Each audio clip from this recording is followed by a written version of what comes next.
आपने देखा होगा हमारा महाकुंभ दिव्य और भव्य बनाने का प्रयास हुआ था और सरकार की पूरी मंशा थी हमारा महाकुंभ दिव्य हो भव्य हो और हमारे माननीय मुख्यमंत्री जी ने पूरे प्रयास किए, मेला प्रशासन ने पूरे प्रयास किए, परंतु अचानक एक घटना घट जाती है।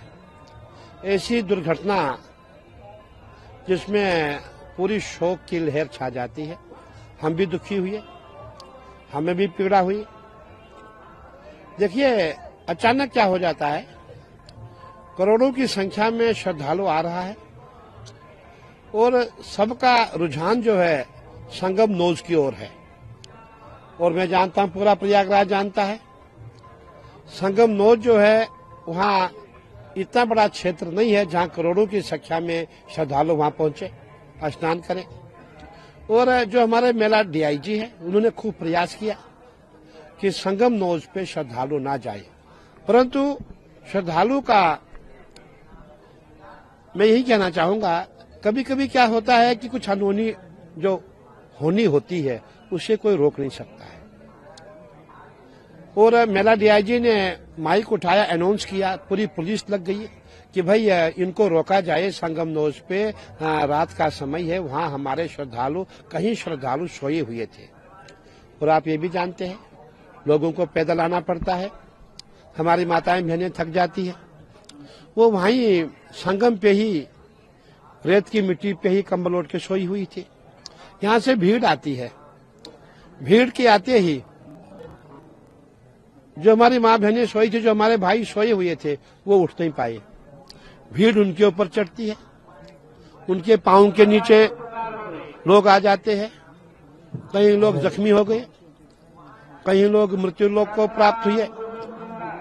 अब लेकिन तब भी पुलिस ने बहुत अच्छा काम किया, तुरंत उन्होंने भीड़ को रोका, तुरंत पूरी बैरिकेटिंग बंद की, क्योंकि उस समय लोगों ने बैरिकेटिंग भी तोड़ दी थी।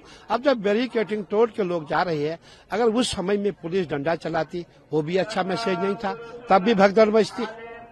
इसीलिए पुलिस ने यही चाहा कि भीड़ को बिना डंडे के पीछे किया जाए, परंतु जहां करोड़ों की संख्या में भीड़ है वहां पुलिस कंट्रोल कैसे करती।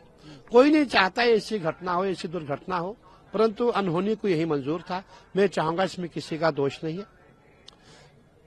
आपने देखा होगा हमारे सनातन विरोधी है, उन्होंने हमेशा हमारे सनातन धर्म का अपमान किया है, जितने भी हमारे महापर्व होते हैं उसका अपमान किया है।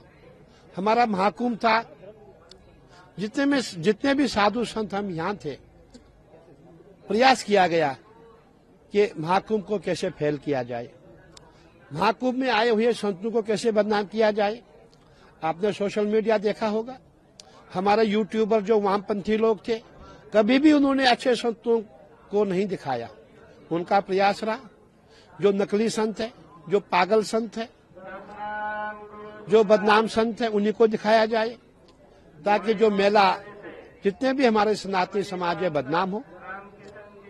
और मैं ये कहना चाहूंगा, मेले में मेला प्रशासन ने अपनी भूमिका बहुत अच्छी तरह से निभाई है और अब हमें जो हो चुका है वो हो गया। अब हमें जो आने वाला स्नान है उस पर ध्यान केंद्रित करना है।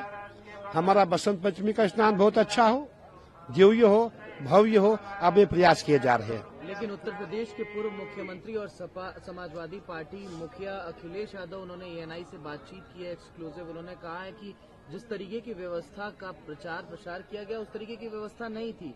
अब चाहिए कि जितने लोग मिसिंग हैं उनकी एक रिपोर्ट सरकार बना करके दे, और व्यवस्था ठीक नहीं थी कहीं ना कहीं। देखिए जो मिसिंग की बात आप कह रहे हैं, हमने भी देखा, हमारे अखाड़े से भी करीबन 12 लोग मिस हो गए थे।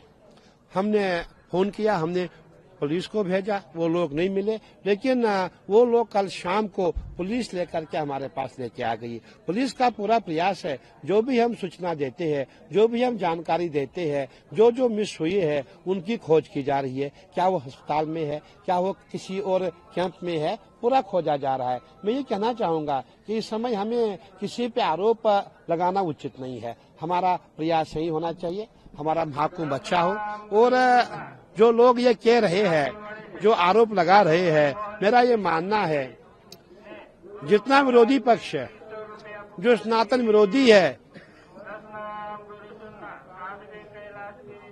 इन्हीं के कारण इनकी नजर इस मेले पे लग गई। मुझे कहने में कोई संकोच नहीं है, जो हिंदू विरोधी है उनकी नजर हमारे महाकुंभ पे लग गई, इसीलिए ऐसी दुर्घटना घटी है। आपने पहले कहा कि कहीं ना कहीं कोई साजिश। बिल्कुल, देखिए आपने देखा होगा कहीं भी जब महाकुंभ होता है, आपने ऐसे भी देखा होगा कि उस समय कहीं लोग बीच में अनजान बन करके कोई ऐसा कुछ पत्थर मारेंगे जिससे पूरी जितनी भीड़ है सब तितर बितर हो जाए, धक्का मुक्की हो जाए। इसलिए ये भी जांच का विषय है कि अगर हो सकता है किसी की साजिश हो, इसीलिए जो कमेटी का गठन हुआ है बहुत अच्छा हुआ है और कमेटी अपना काम करे। और मैं समझता हूं कि बहुत जरूरी है कि अगर किसी के द्वारा ऐसा हुआ हो उसको सामने लाया जाए। उत्तर प्रदेश के मुख्यमंत्री योगी आदित्यनाथ कल मीडिया से बातचीत करने के दौरान वो भावुक हो गए। उसके बाद उन्होंने बताया कि घटना किस तरीके से हुई, कितने लोग घायल हुए, कितने लोग अब हमारे बीच में नहीं थे। उन्होंने कहीं न कहीं प्रशासन के बारे में बताया कि प्रशासन किस तरीके से मौके पर मौजूद है और काम कर रही है। बिल्कुल आपने सही कहा, हमने भी खुद योगी जी को सुना, हमें भी दुख हुआ। जो उनकी पीड़ा है हमें भी पीड़ा है, सबको पीड़ा, पूरे देश को पीड़ा है। योगी जी रोने लग गए थे क्योंकि योगी जी का हृदय बहुत निर्मल है।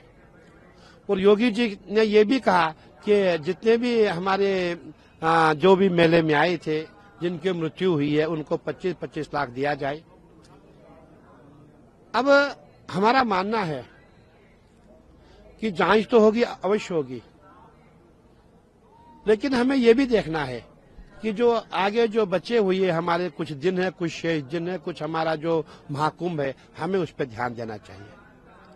और हम ही प्रयास करेंगे बसंत पंचमी का स्नान बहुत अच्छा हो, और सरकार का भी प्रयास है, हमारा प्रयास है। मैं कल की बात आपको कहने जा रहा हूं। जब हम कल स्नान में जा रहे थे, मैंने उस समय देखा सरकार ने बहुत सुंदर व्यवस्था बनाई थी।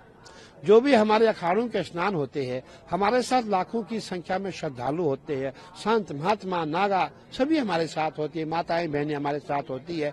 और सरकार ने कल हमारे लिए बैरिकेडिंग लगाया हुआ था, पूरे जाल लगाए हुए थे। और उसके पश्चात हमें स्नान के लिए पूरे घाट को बहुत ही सुंदर रूप से बढ़ाया गया था। तो कहने का तात्पर्य सरकार ने अच्छा काम किया था और आगे भी अच्छा काम करेगी, लेकिन किसी पे दोष लगाना उचित नहीं है। मैं अंत में यही कहूंगा कि जो हमारे विधर्मी है, जो हमारे सनातन विरोधी है, उनकी नजर जो है इतनी खराब है, उनकी जो नजर है इतनी बुरी है कि जिसके कारण ये भगदड़ मची, उनकी नजर हमारे मेले को लग गई। मैं यही कहना चाहूंगा। For exclusive and insightful videos, subscribe to our new channel ABP Live Premium.